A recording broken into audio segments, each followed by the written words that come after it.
En este primer tema de la asignatura vamos a hablar de la estructura y evolución de los sistemas sanitarios, sus retos, los modelos de organización hospitalaria y vamos a hablar también de sistemas de información y de cómo planteamos la intervención en los hospitales. En primer lugar, vamos a repasar los distintos modelos que en el mundo los países han puesto en marcha para organizar sus sistemas sanitarios. Vamos a hablar de los principales retos y de las reformas que los sistemas sanitarios afrontan independientemente del continente. Vamos a hablar del hospital en contexto histórico, su previsible evolución, tipos y funciones, los modelos, por tanto, de gestión y de organización. Introduciremos el tema de los sistemas de información y de los programas de intervención, interconsulta y enlace.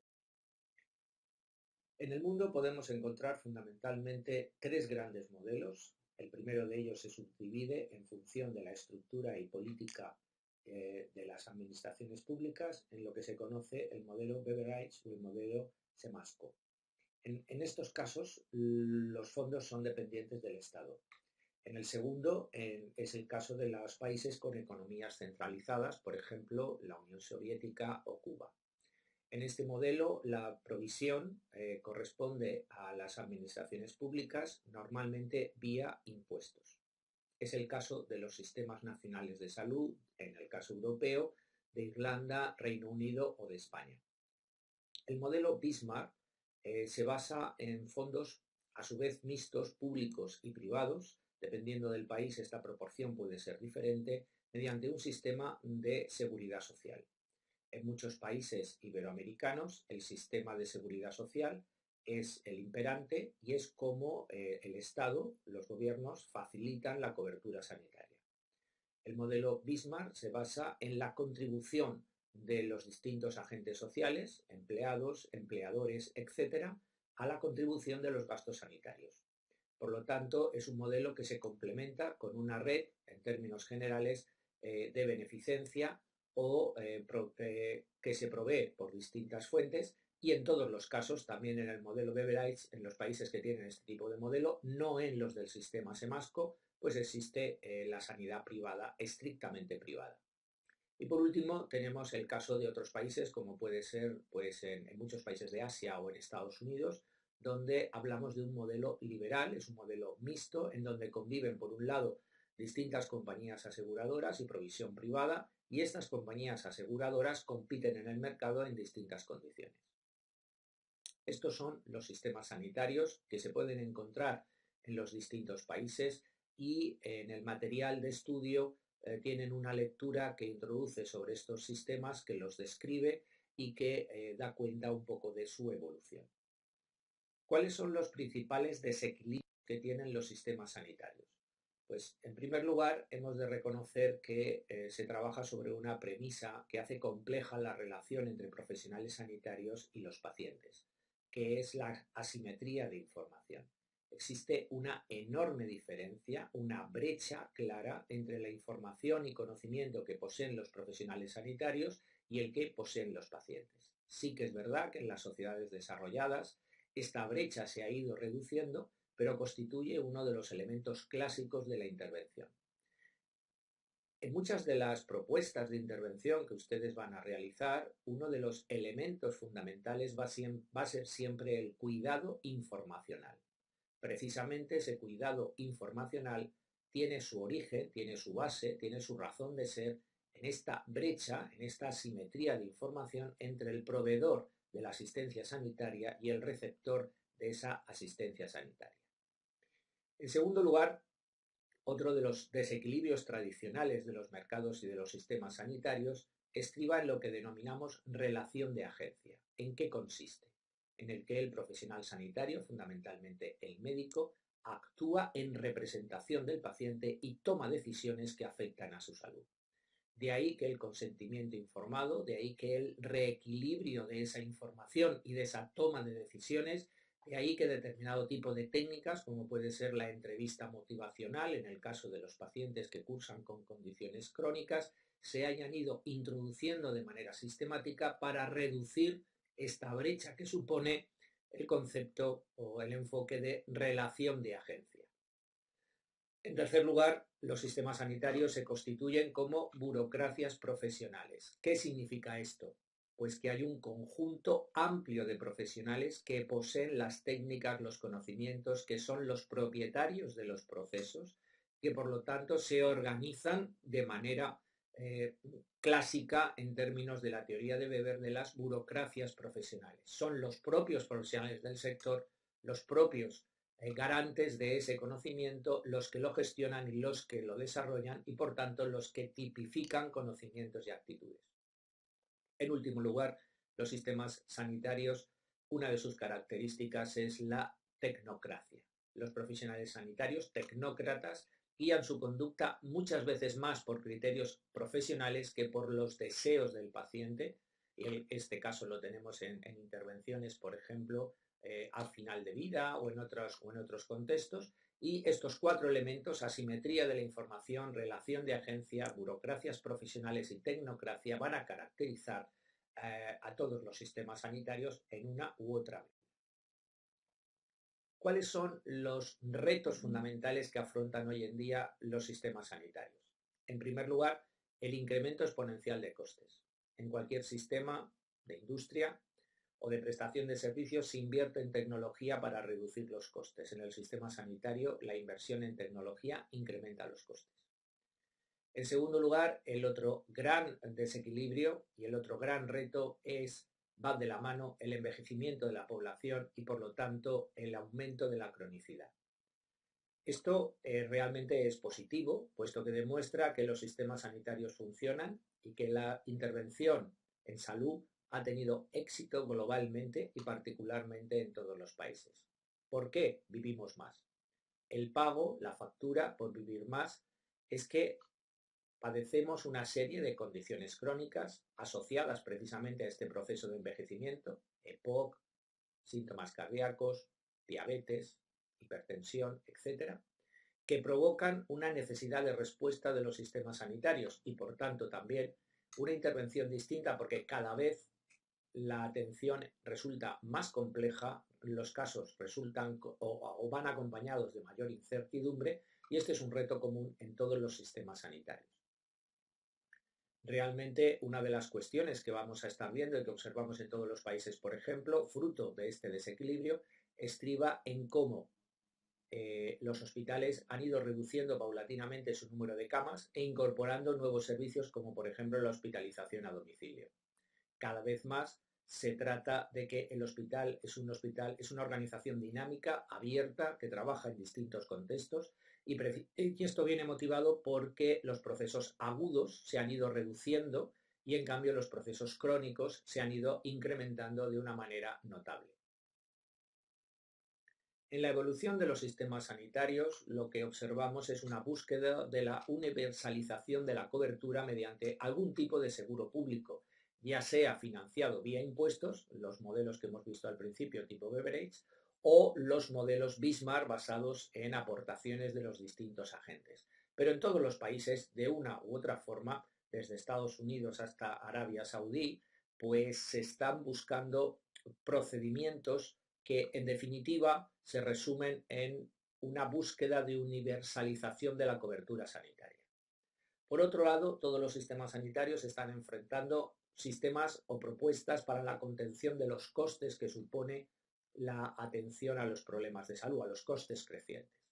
Las nuevas intervenciones suponen un incremento de los costes exponenciales. Hemos tenido ejemplos con el tema de la hepatitis, tenemos ejemplos más remotos con el tema del SIDA, etc.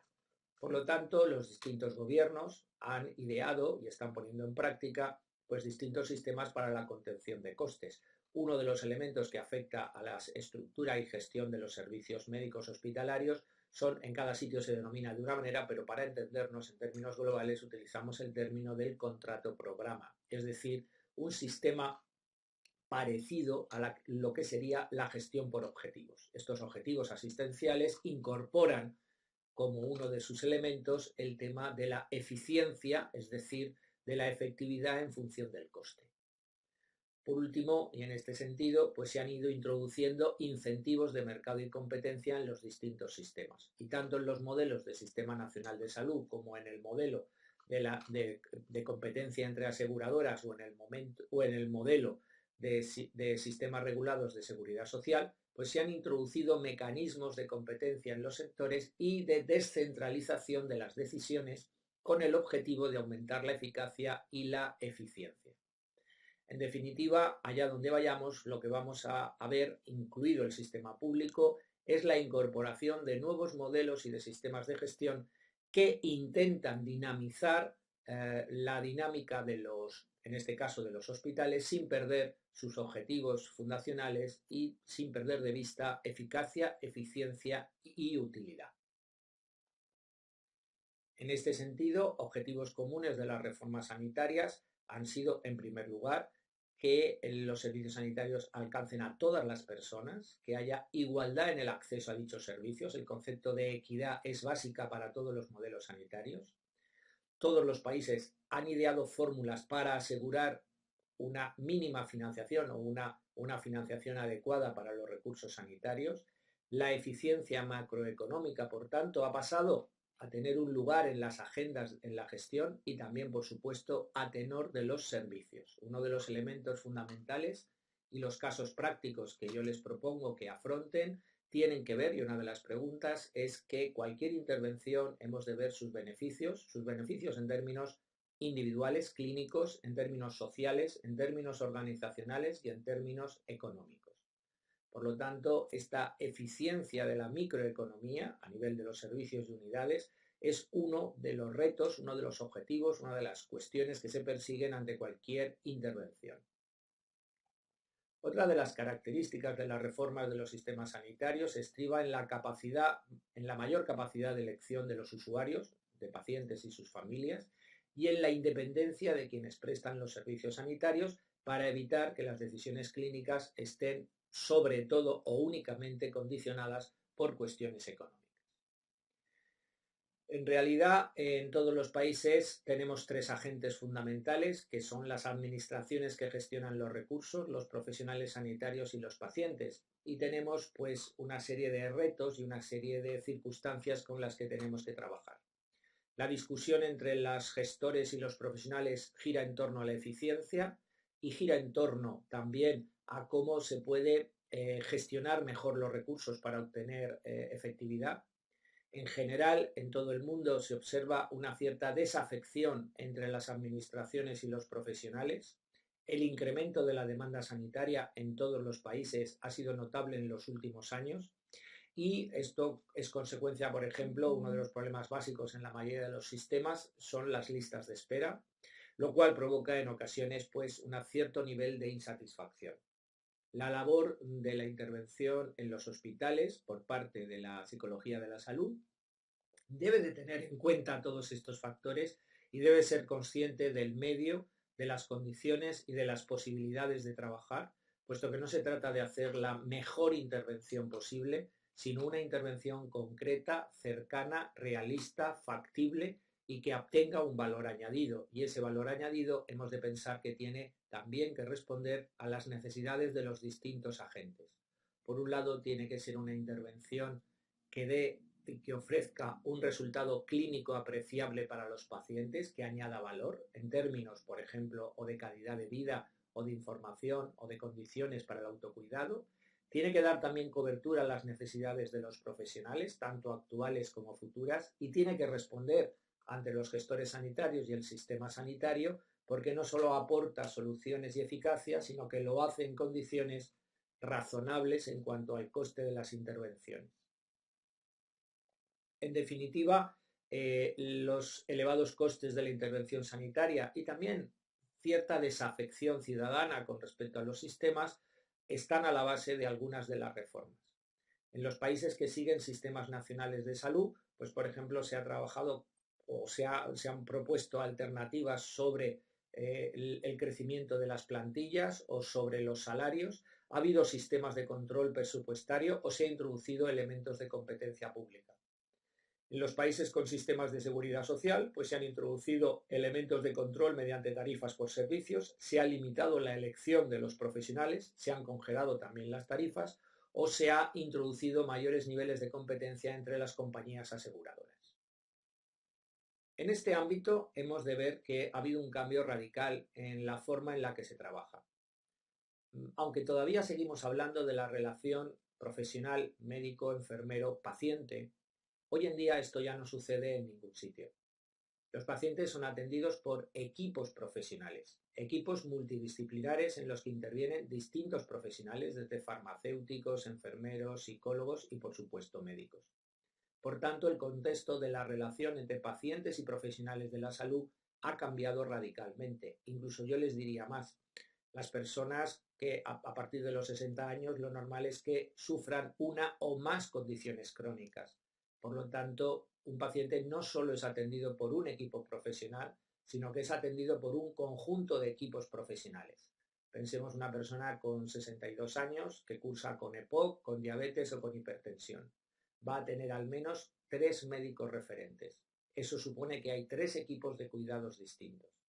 Y una de las labores del psicólogo hospitalario va a ser precisamente también el integrar de alguna manera el tipo de cuidados, de información y necesidades que esa persona tiene para afrontar el día a día y ser capaz de controlar su salud.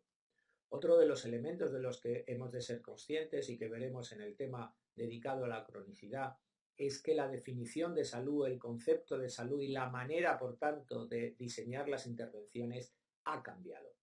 La clásica definición del máximo bienestar para la persona, origen en Alma Ata hace ya bastantes años, hoy en día ha mutado hacia un enfoque diferente de entender la salud que debemos de incorporar y debemos de tener clara al diseñar nuestras intervenciones. En definitiva, en los últimos años, desde la definición de salud de Alma Ata, ha habido un cambio radical.